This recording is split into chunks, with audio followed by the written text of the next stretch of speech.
kasus ini bukan tentang balas dendam Demokrat atau SBY terhadap Jokowi, Megawati terhadap Jokowi. Bukan. Ini adalah bagian dari gerakan penegakan integritas negara. Kalau perlu, ya, gunakan lie detektor untuk Jokowi. Kalau perlu, periksa kejiwaannya. Harus begitu. SBY harusnya bersuara. Jangan cuma dituding, terus diam. Masa seorang jenderal bintang 4 pemimpin militer mengabaikan sinyal. Ketika Jokowi menjadi presiden, kelihatan sekali bagaimana agar Partai Demokrat dikuasai oleh istana atau terpecah menjadi dua. Itu kan kejahatan dalam tanda kutip yang luar biasa itu. Ini tokoh pemecah belah bangsa. Rata-rata justru di era Jokowi itu terjadi pembegalan terhadap partai-partai, dipecah belah gitu kan. Golkar, Agung Laksono dan Abu Rizal Bakri, Prabowo dengan Usman Sabta, AKTI, kemudian juga Muldoko dan Fadlizon, kan dia pecah belah. Di era-era yang lain nggak ada, Bung. Itu praktis di era Jokowi. Pihak yang menuding bahwa ada tokoh besar di balik isu ini, ada agenda besar adalah Jokowi. Keluar saja verbatim dari ucapannya. Tapi pihak yang menyambut itu adalah relawan Jokowi.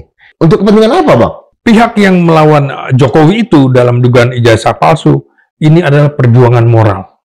Sehingga seluruh elemen bangsa dan juga kelompok bangsa harus berdiri di sini. Kalau yang mendukung Jokowi, apakah itu perjuangan moral? Apa berdampak kepada gerbongnya Jokowi? Pasti.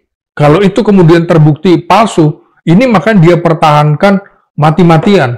Karena imbasnya juga itu tadi, kepada pemakzulan Gibran. Kan gitu. Kepada orang-orangnya di kementerian, di komisaris. Sudah pasti.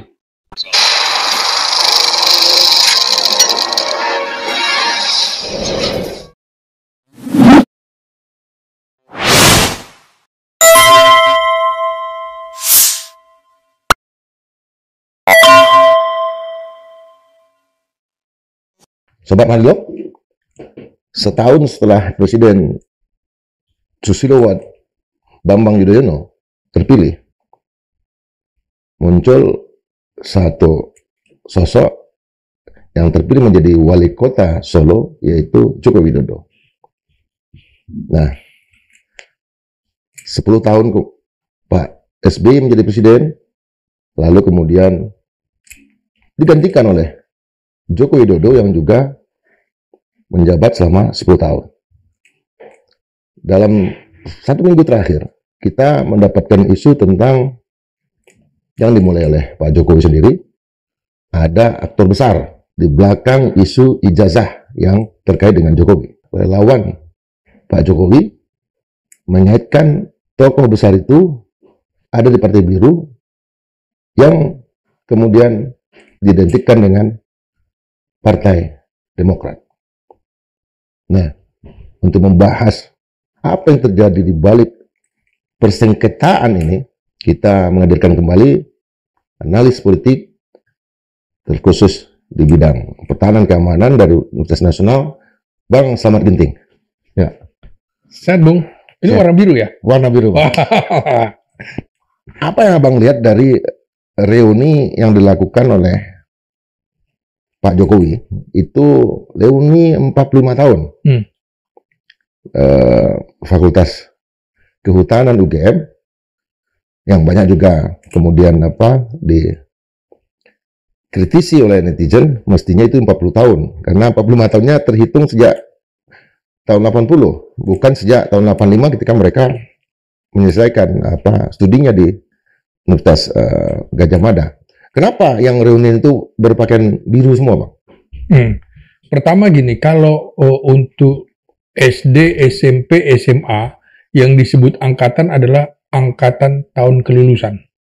Misalnya lulus SMA tahun 1986, itu lulusan angkatan 86.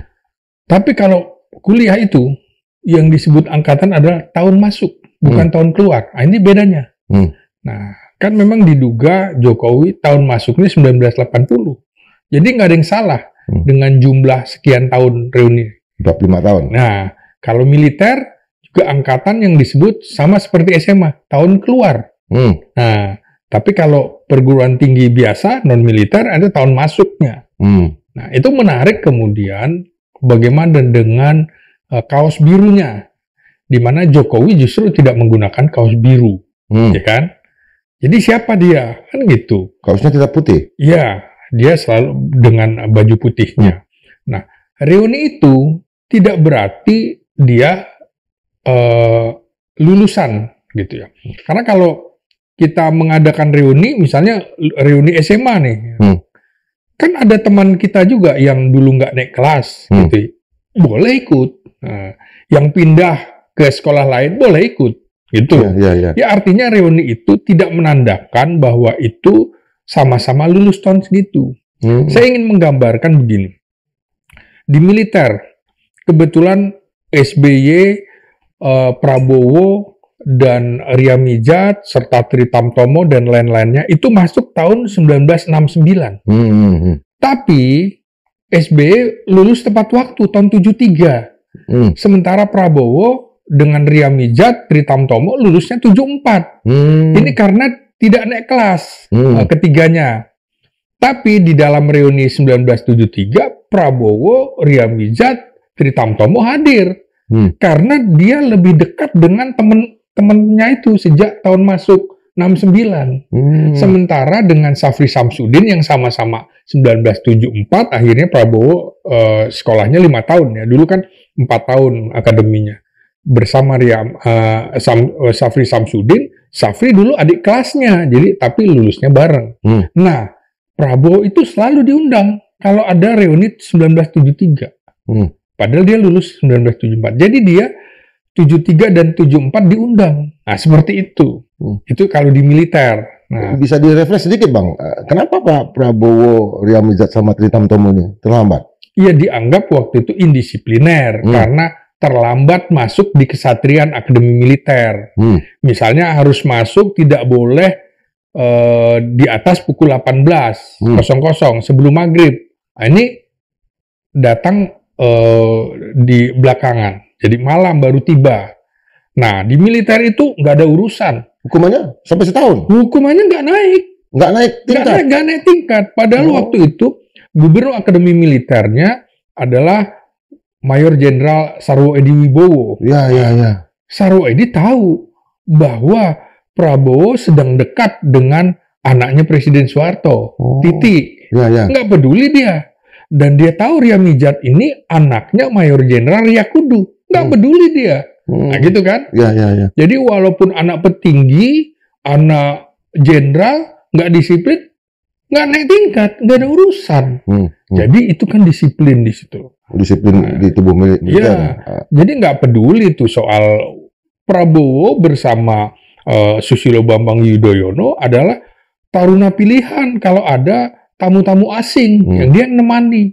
Nah, Prabowo lebih pandai dalam berbahasa asing ketimbang SBY, tapi SBY banyak belajar, kan gitu. Yang satu anak menteri, yang satu anak pembantu letnan, kan gitu.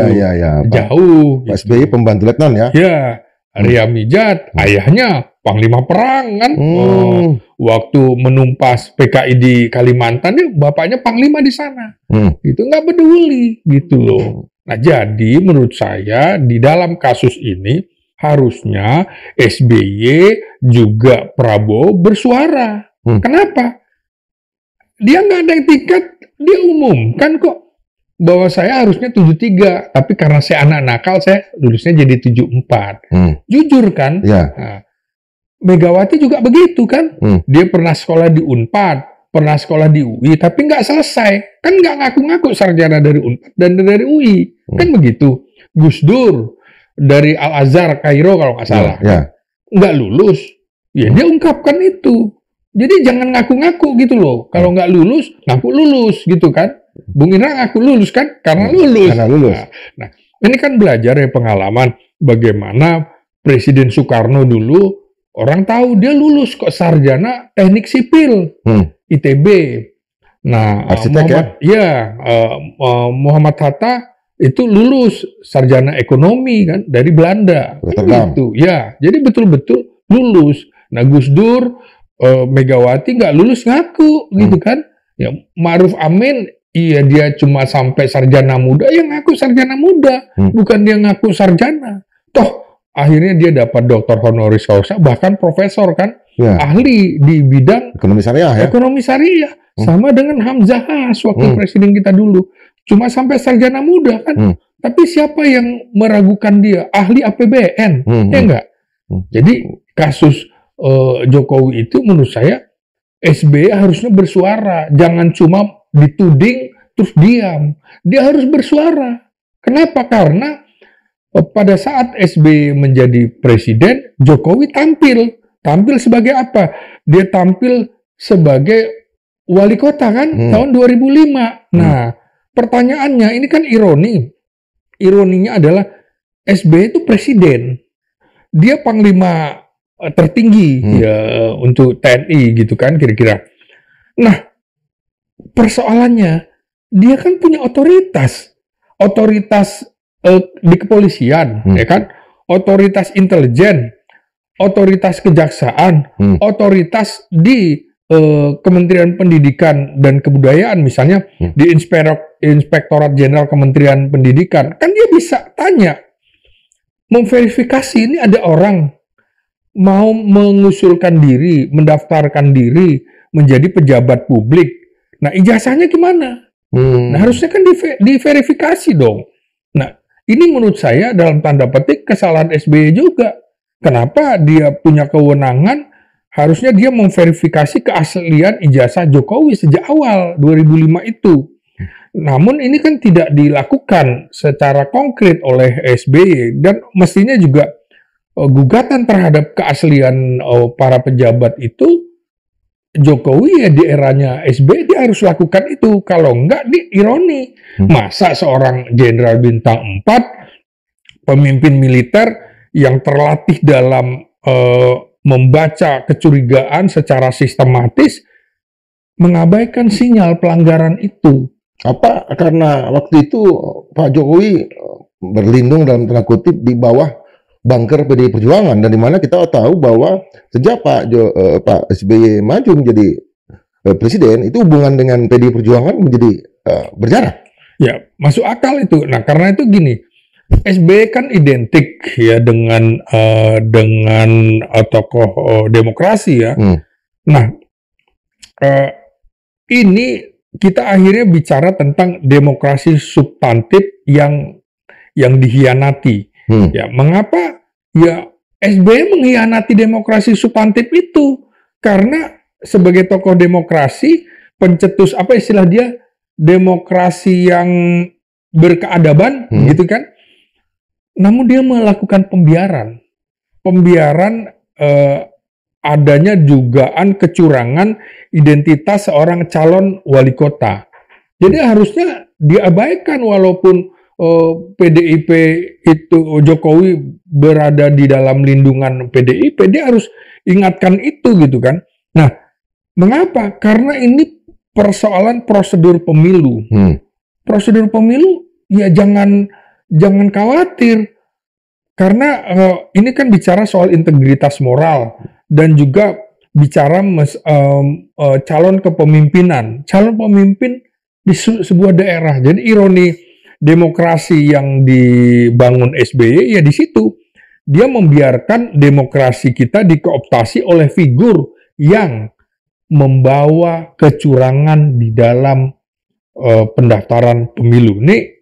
Ini kan pelanggaran etik dan hukum yang sangat mendasar menurut saya begitu. Apa karena itu KPU, baik itu KPU di Solo, kemudian selama 2 kali ya, kemudian KPU Provinsi DKI Jakarta, dan kemudian KPU Nasional, artinya di Solo 2 kali Jokowi maju, mengajukan ijazah, dan katakanlah tanpa verifikasi, di Jakarta juga mengajukan ijazah tanpa verifikasi, di KPU Nasional tanpa verifikasi. Apa karena itu KPU seperti cuci tangan? Ya paling nggak begini juga, saya ingin menyambung pernyataan Bung Indra sebelumnya ya. Jadi barangkali SBY melihat Jokowi sebagai figur netral. Kan ini tiba-tiba menjadi orang PDIP kan. Padahal dia diduga sebelumnya sebagai orang Golkar. Karena di era Orde Baru pengusaha identik dengan Golkar kan begitu. Terus katanya dia ada di PAN. Lalu FX Rudianto itu justru dia orang PDIP asli. Sehingga munculnya Jokowi barangkali dianggap sebagai figur yang netral atau barangkali boneka yang bisa dikelola. Yang bisa dia setir nantinya. Nah, kemudian juga ingin mencegah keributan dengan PDIP ya, seperti tadi dikemukakan Bung Indra, menghindari konflik politik yang lebih besar di tengah masa kepemimpinannya. SBY kan mengutamakan stabilitas, orangnya agak ragu-ragu, agak takut berkonflik gitu kan. Nah, beda dengan Bung Indra, di jalanan pun berani berkonflik kan. SBY cara berpikirnya luas gitu ya. Nah, atau jangan-jangan dia fokus pada kepentingan elektoral Partai Demokrat. Nah, daripada kemudian melihat partai lain kan gitu.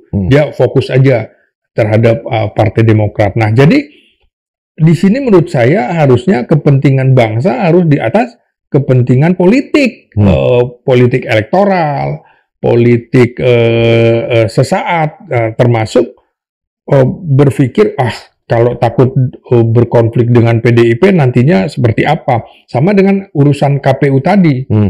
Ya, mungkin dia tidak ingin ada demi stabilitas dan kekuasaan dan serta strategi ke depan, maka dia membiarkan. Saya agak ragu juga kemudian, harusnya dia kan orang yang teliti, mengapa membiarkan kasus ini sampai kemudian menjadi anak macan. Dia harus bicara menurut saya. Sebelumnya ketika menjadi presiden, Pak SBY dikenal sebagai orang yang tipis kuping, dalam arti bahwa dia akan menjawab isu-isu yang terkait dengan dirinya sendiri waktu itu. Sekalipun kita juga tahu Pak SBY ini seorang presiden yang boleh dikatakan paling demokratis ya. Artinya setiap gerakan oposisi, setiap kritisim itu tidak pernah atau jarang dibawa ke jalur hukum. Saya masih ingat, saya banyak sekali menulis waktu itu dengan judul-judul yang sangat tajam gitu. Susilo Bimbang Yudhoyono menunggu SBY jadi presiden. Tapi sama sekali tidak ada reaksi dari Cikeas. Nah, sekarang ketika kasus ini tudingan bahwa ada Partai Biru, itu kenapa Pak SBY tidak bersuara? Apa yang terjadi, Bang? Ya itu tadi dampak dari dia mungkin terlalu berpikir demi stabilitas kekuasaan era dia dan strategi politik jangka pendek barangkali, dia lupa bahwa dia nih akhirnya berkompromi gitu kan. Berkompromi dengan kebohongan yang diciptakan oleh dugaan kebohongan yang diciptakan oleh Jokowi ini. Dan ini kan terakhir artinya apa? Kita menghadapi krisis legitimasi nasional jangka panjang dengan kasus Jokowi yang berlarut-larut, dugaan ijazahnya itu sejak dia masuk jadi wali kota. Artinya kan sudah dengan sekarang sudah 20 tahun. Ini dampak keraguan-raguan yang tadi dibilang SBY peragu, dampaknya ini harusnya dia tegas.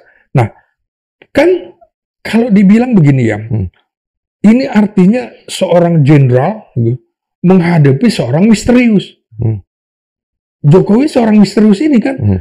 Nah, ini kalau dia memang orang yang terlatih sebagai militer yang terlatih, mestinya demi keamanan nasional sejak awal dan analisis ancaman strategisnya terhadap rekam jejak Jokowi ini harusnya sudah curiga.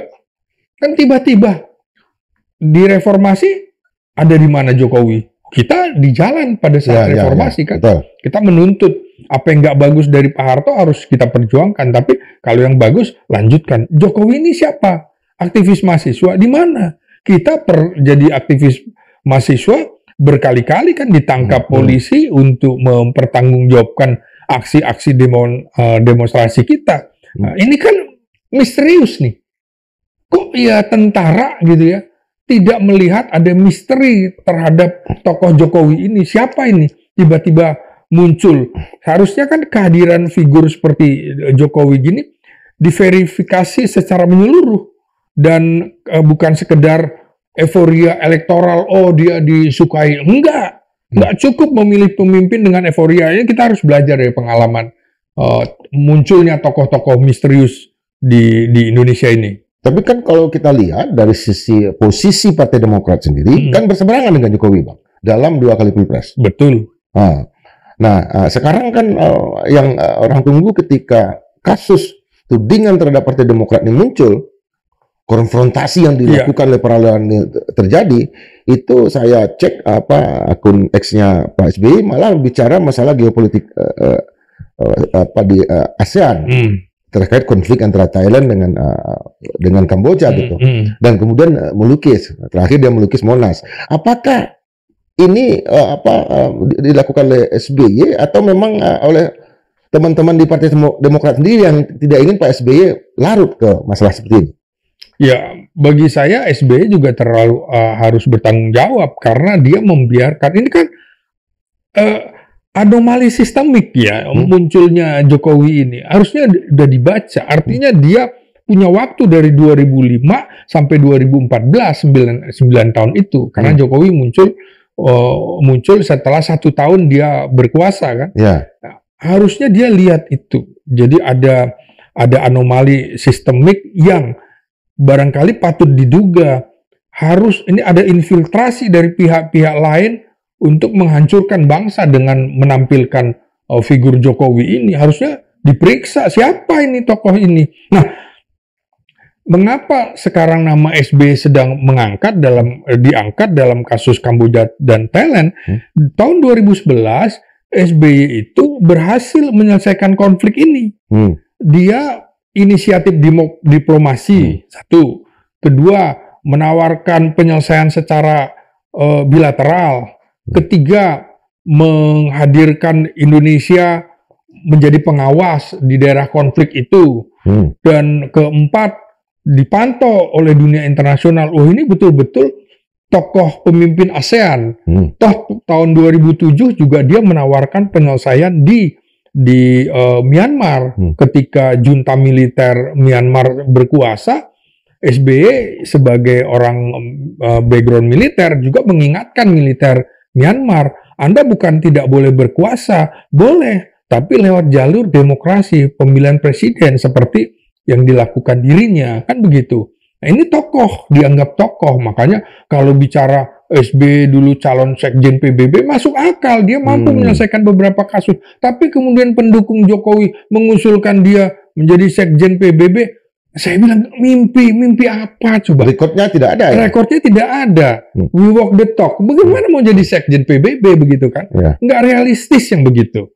Jadi menurut saya Jokowi ini ironi yang menjerat bangsa, yang kemudian jika dia betul-betul menggunakan ijazah palsunya, maka pembiaran SBY yang selama 9 tahun, saya jadi nggak begitu yakin SBY nggak tahu bahwa Jokowi ijazahnya diduga palsu. Jadi ini kan seperti pembiaran menggunakan ijazah palsu, dan ini bukan semata-mata kesalahan di KPU Solo, tapi KPU secara keseluruhan dan pemerintahan SBY juga pada saat dia memimpin bangsa. Bagaimana masa depan bangsa ke depan kalau akhirnya ternyata orang ini kemudian menjadi presiden 2 periode. Ini gimana coba? Titik lambung dari Jokowi ini kan ketika maju menjadi gubernur DKI tahun 2012. Artinya waktu itu SBY periode kedua sebagai presiden. Nah, artinya abang ingin melihat ketika dia menjadi calon gubernur daerah khusus Jakarta, mestinya perhatian harusnya betul-betul dilihat juga gitu loh. Jangan lihat karena dia didukung juga oleh Prabowo, harusnya diingatkan. Ini tokoh misterius. Jadi melakukan pembiaran terhadap orang misterius ini menjadi pemimpin bangsa, otomatis kita seperti mengabaikan sistem hukum. Sistem hukum kehilangan kepercayaan. Kemudian yang kedua, generasi muda ini, Bung, repot nanti. dia melihat bahwa ada kebohongan yang bisa menjadi melalui jalan kebohongan bisa menuju kepada kekuasaan. Nggak boleh. Nanti orang nggak mau lagi kuliah. Ngambillah semua ijazah di pasar pramuka untuk menuju kekuasaan. Nggak boleh. Kemudian juga sistem demokrasi Indonesia artinya semakin rawan dimanipulasi dengan dugaan-dugaan ijazah palsu dan kekuasaan asing serta oligarki ini di dalam negeri justru akan menguasai tokoh-tokoh misterius ini. Jadi ini pelajaran bagi kita semua. Tapi kan perlawanan dari Pak SBY itu kan sangat kelihatan dari sisi Partai Demokrat. Iya. Tidak pernah berada satu kubu dengan Jokowi. Baik ketika maju dalam pemilihan wali kota, pemilihan gubernur, apalagi pemilihan presiden. Nah, saya mau tanya sama Abang, apakah ketika Partai Demokrat masuk ke dalam pemerintahan Jokowi pada akhir rezim Jokowi, itu jasanya Jokowi kah atau jasanya Prabowo kah? Ya, ini bagi Jokowi kan menjelang akhir kekuasaan, ya kan? Menjelang akhir kekuasaan, dia juga menutupi kasus-kasus dugaan pembegalan terhadap Partai Demokrat, supaya kemudian setelah dia tidak berkuasa, maka Demokrat jangan menyeranglah, karena aku sudah memberikan kursi bagi pangeran Partai Demokrat, AHY dalam hal ini. Nah, jadi menurut saya dalam hal ini juga SBY sebagai negarawan mestinya menjadi benteng terakhir waktu itu ya, benteng terakhir negara kita dalam memayungi integritas politik nasional. Jangan hanya karena dikasih gula-gula kemudian terpengaruh. Nah, karena pembiaran terhadap dugaan kejahatan fundamental. Kenapa saya bilang kejahatan fundamental? Karena ini melanggar Undang-Undang Dasar Pasal 6, Undang-Undang Dasar 1945 Pasal 6, syarat menjadi presiden dan juga Undang-Undang Pemilu. Jelas di situ soal ijazah. Jadi bicara dugaan ijazah palsu ini karena kita cinta terhadap konstitusi kita, nggak boleh obrak-abrik dimainkan dengan simsalabim ijazah yang nggak jelas itu. Pembegalan, Bang. Ini menarik ini, Bang. Iya. Nah, saya ingatkan lagi nih. Artinya ketika Jokowi menjadi presiden, kelihatan sekali bagaimana agar Partai Demokrat dikuasai oleh istana atau terpecah menjadi dua. Itu Abang bisa elaborasi lagi nggak? Itu kan kejahatan dalam tanda kutip yang luar biasa itu. Ya memang rata-rata justru di era Jokowi itu terjadi pembegalan terhadap partai-partai, dipecah belah gitu kan. Golkar, Agung Laksono dan Abu Rizal Bakri, Prabowo dengan Usman Sabta, HKTI, kemudian juga lanjut dengan Muldoko dan Fadlizon, kan dia pecah belah. Ya, bagaimana? HKTI, bagaimana partai-partai yang lain pecah gitu? Ada Gelora, ada PKS, seperti itu kan? Di era-era yang lain nggak ada, Bung. Mana ada era-era yang lain? Itu praktis di era Jokowi. Nah ini kan menurut saya sudah kita baca kalau sekarang dia sudah tidak berkuasa, kita bisa mengevaluasi. Oh ini tokoh pemecah belah bangsa gitu loh. Yang memang nggak ada di era-era sebelumnya. SBY jaga itu martabat bahwa dia menganut demokrasi keadaban itu. Kan nggak beradab cara-cara memotong itu. Belum lagi organisasi-organisasi lain. Hampir entah organisasi apa ada dua, selalu ada dua. HKTI lebih dari dua, bukan HKTI, KNPI lebih dari dua. Nah makanya menurut saya. Iya, artinya Abang ingin mengatakan bahwa SBY sebetulnya tidak pendendam. Kalau dia pendendam, dia akan terus melihat perjalanan Jokowi ini sebagai perjalanan orang yang merusak partainya. Saya ingatkan Pak SBY jadinya sebagai pemimpin besar, dia tidak boleh jadi penonton saja dalam kasus ini. Jadi berbeda penonton dengan pendendam, Bang ya? Iya, dia nggak boleh jadi penonton yang diam saja melihat kebohongan sistemik gitu ya, yang bertumbuh pada lini kekuasaan yang menguasai negara. Nggak boleh. Dia sebagai pemimpin harusnya bersuara, sama dengan Megawati, harusnya bersuara. Kau turut bertanggung jawab terhadap orang ini. Kenapa partaimu mencalonkan orang ini gitu loh. Jadi Jokowi tidak salah sendirian, pemimpin partainya Megawati turut bertanggung jawab. Kan seorang Demokrat, nggak perlu juga harus sarjana, contoh harusnya diingatkan. Apa iya PDIP itu tidak tahu bahwa ada dugaan ijazah palsu yang dilakukan oleh Jokowi? Saya nggak yakin mereka nggak tahu, gitu loh. Abang tadi mengatakan ada ironi Jokowi juga.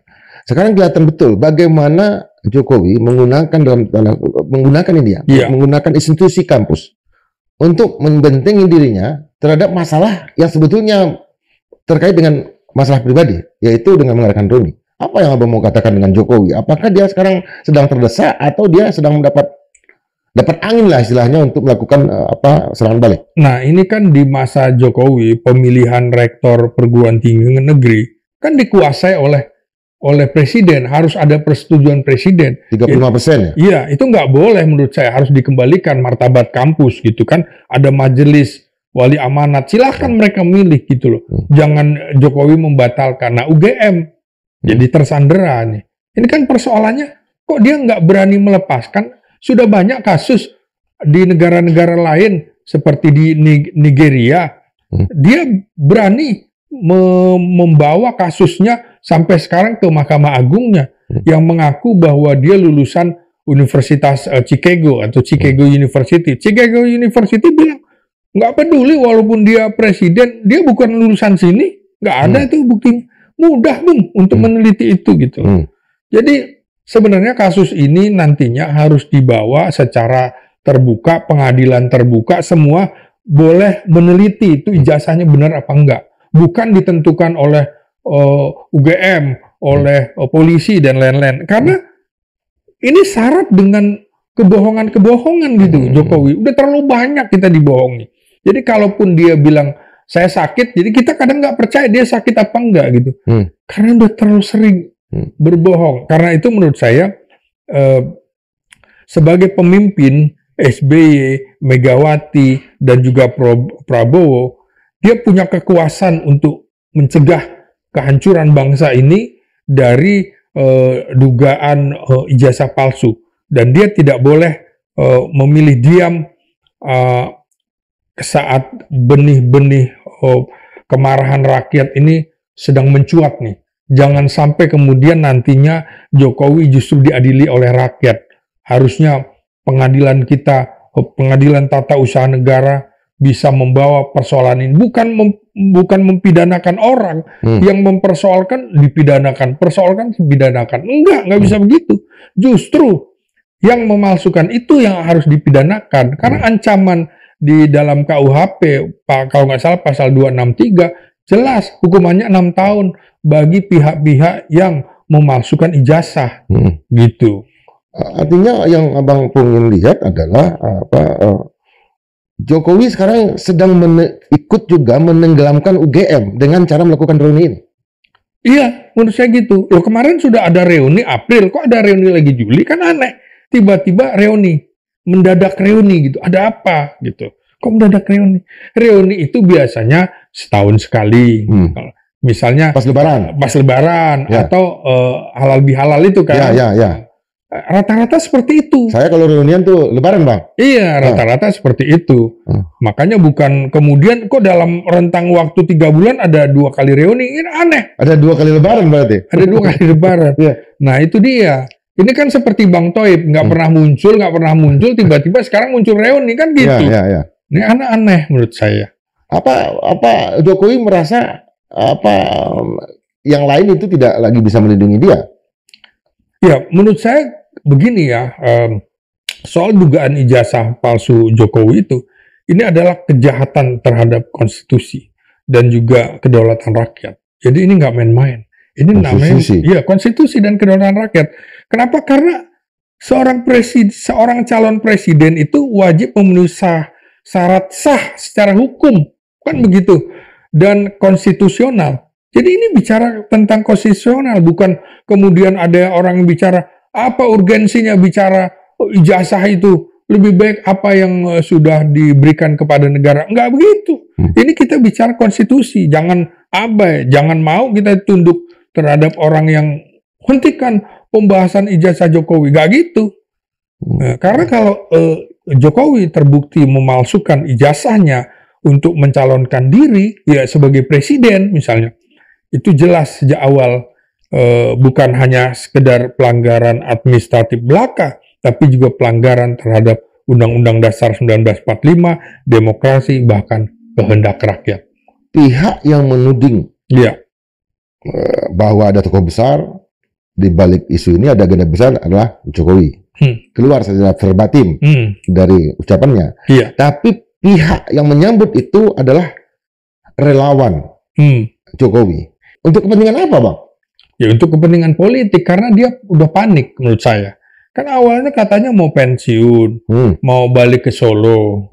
Jadi saya melihat begini ya, soal dukungan partai politik atau orang per orang, akademisi, pengamat, soal bagaimana bicara tentang ijazah Jokowi ini, itu kita tidak perlu lagi melihat elemen yang mana, tapi ini justru elemen yang ikut mendorong penyelesaian kasus ijazah Jokowi adalah orang-orang atau kelompok yang tidak menginginkan kejahatan Jokowi di dalam dugaan pemalsuan ijazah itu kita biarkan. Jadi justru kita ingin ada penegakan hukum dan juga keadilan yang tidak boleh dipolitisasi dalam kasus ini. Ini bicara masalah pendidikan, bukan sekedar politisasi, tapi siapa yang mendukung. Kita tidak lagi melihat siapa yang mendukung gerakan untuk membongkar ijazah Jokowi, tapi sejatinya harus bahwa ini adalah ingin mengungkap fakta hukum dan juga prinsip keadilan universal di manapun di dunia, bahwa tidak boleh kita semena-mena memalsukan identitas kependidikan kita begitu.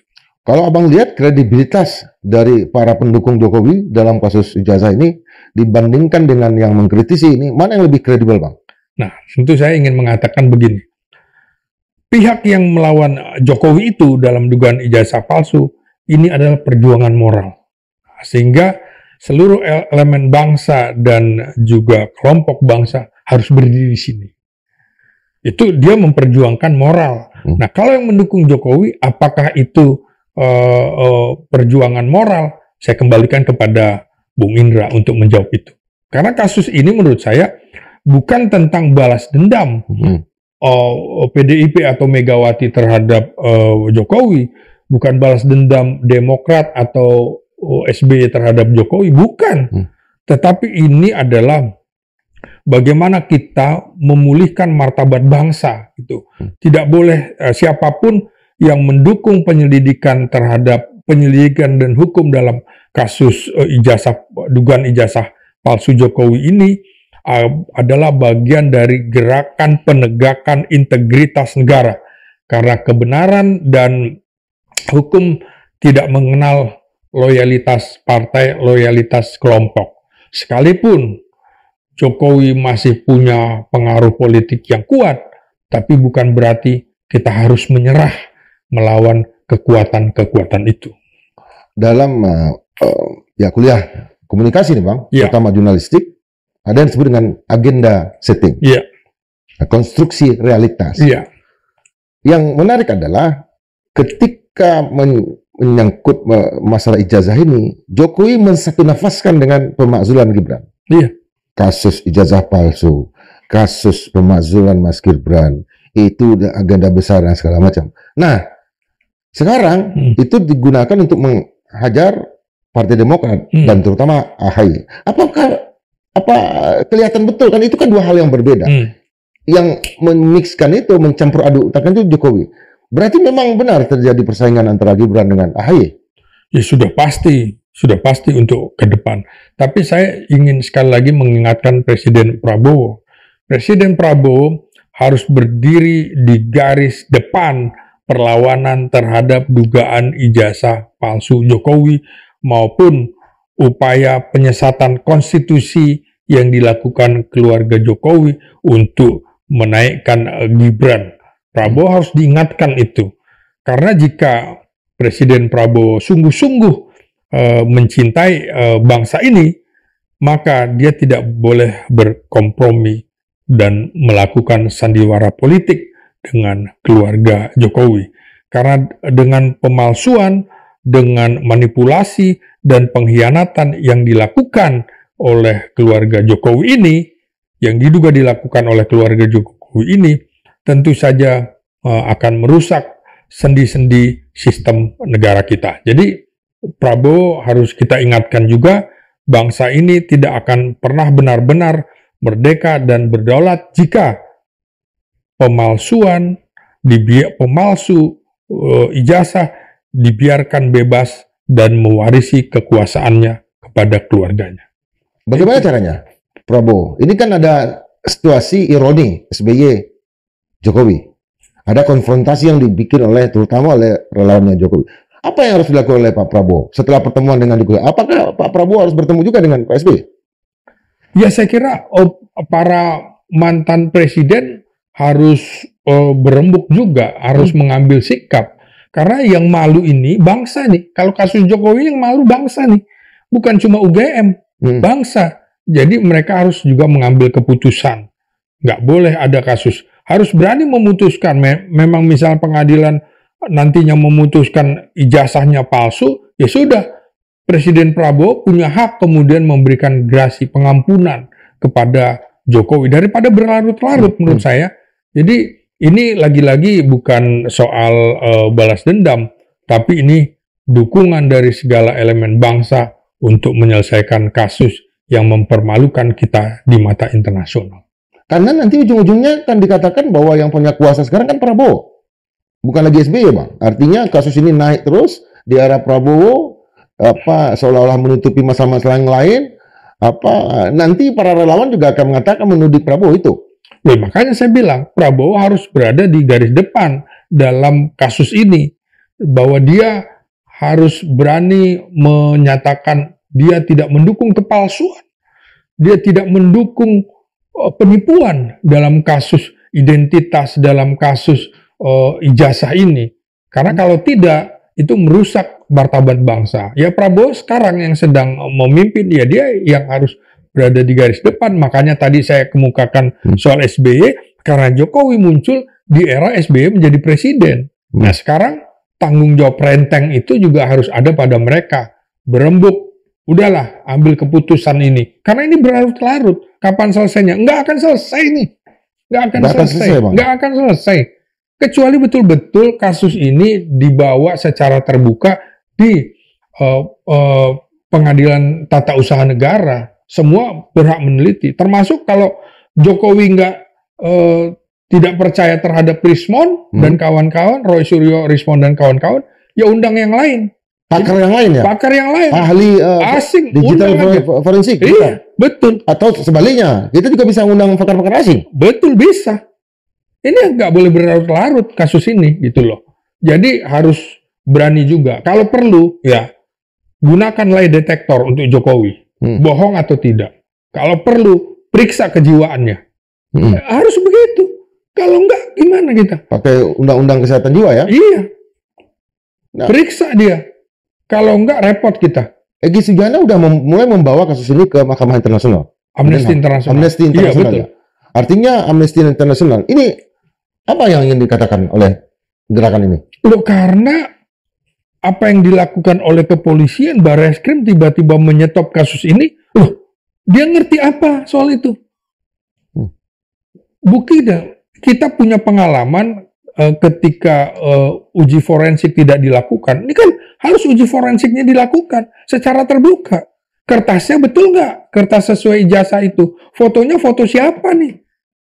Ini foto Jokowi atau foto almarhum Hari Mulyono nih? Mengapa ada dugaan stempel foto berada di atas stempel? Kan nggak lazim kayak gitu-gitu. Ya. Dibuka aja. Jangan kemudian pakai fotokopi, dilihat gitu loh.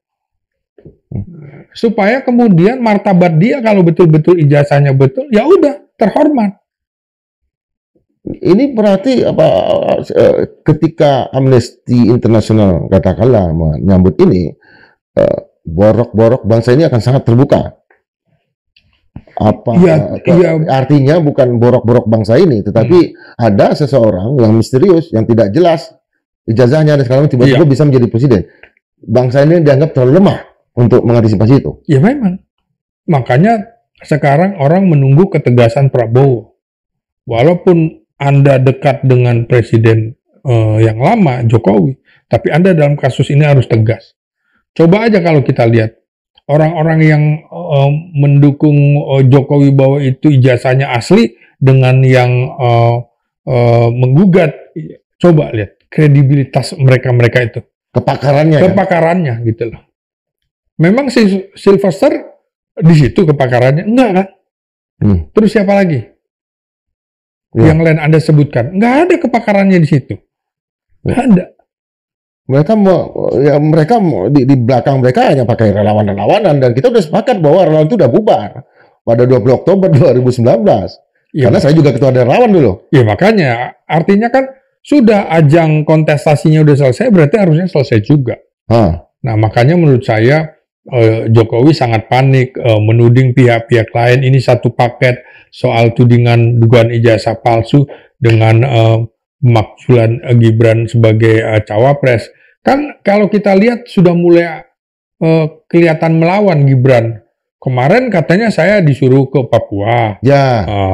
Terus kata Yusril, bukan Andanya, tapi eksekutif badan otonomi yang pengelola Papua itu. Terus katanya lagi ke IKN.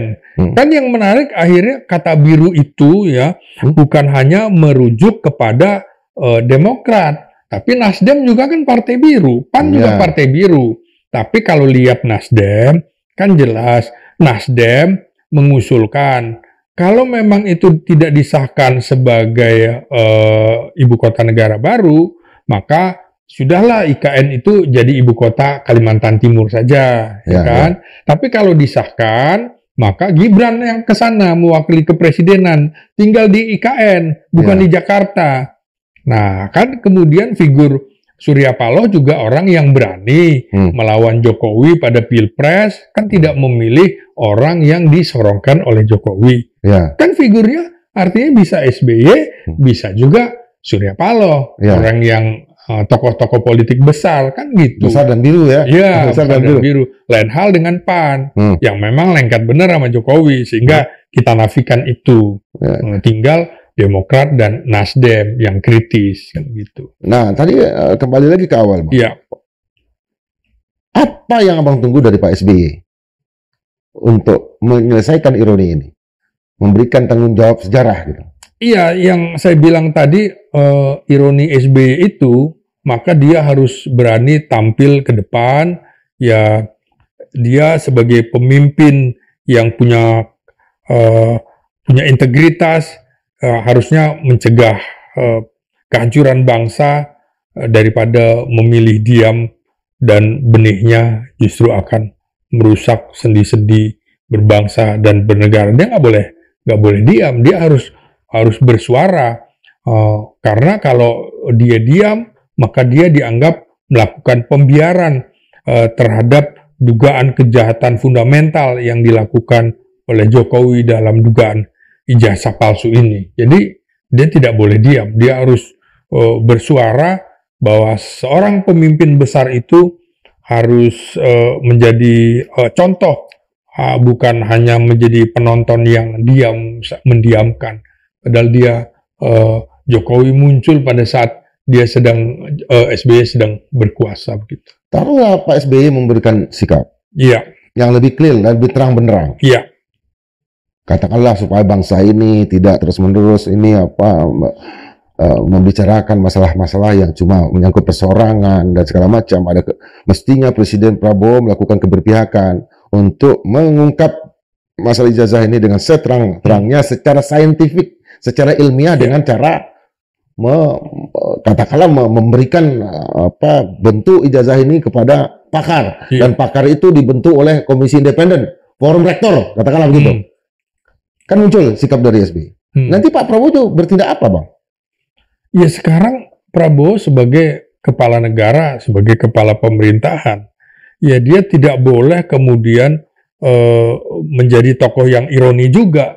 keputusannya menjerat bangsa. Nah, karena itu jika benar Jokowi itu menggunakan ijazah yang tidak sepatutnya, maka orang-orang seperti Prabowo, Megawati, dan SBY harus memberikan statement yang jelas dalam kasus ini, karena ini bukan hanya kesalahan personal, tapi ini kesalahan kolektif terhadap pengkhianatan bangsa dan negara. Apa berdampak kepada gerbongnya Jokowi? Pasti. Kalau itu kemudian terbukti palsu, ini makanya dia pertahankan mati-matian. Karena imbasnya juga itu tadi, kepada pemakzulan Gibran. Kan gitu. Kepada orang-orangnya di kementerian, di komisaris. Sudah pasti. Dan menurut saya, sebelum perayaan 80 tahun kemerdekaan Indonesia, Prabowo Subianto akan membuat keputusan yang mengejutkan, terutama kepada lingkaran bekas Presiden Jokowi. Saya yakin itu. Dan itulah sikap standing of politiknya dari Prabowo. Iya, betul. Dia memang antara omongan dengan tindakan bisa kita lihat. Misalnya, beda ya? Iya, misalnya membiarkan kasus di Medan itu, ya, yang Bobi Nasution dengan Topan Ginting. Kemudian tidak memberikan dana APBN untuk IKN, segala macam. Lalu memutuskan perayaan kemerdekaan di Jakarta, bukan di IKN. Ya. Jadi kita harus melihat Prabowo juga dari situ. Gitu. Oh, ternyata dia tidak sepenuhnya mau berada di bawah bayang-bayang Jokowi. Karena itu kita ingatkan terus kepada Prabowo. Karena kalau tidak, pendukungnya akan balik kanan hanya karena Prabowo dianggap bagian dari pemerintahan lama Jokowi. Kita ingin melihat bahwa Pak Prabowo adalah presiden besar dan terbesar yang dimiliki Indonesia, tentu dengan sikap kritis, sikap keras yang dimunculkan oleh Bang Ginting tadi, itu adalah support moral, support secara intelektual yang terus diberikan oleh kita semua. Sampai bertemu dengan edisi berikutnya. Salam.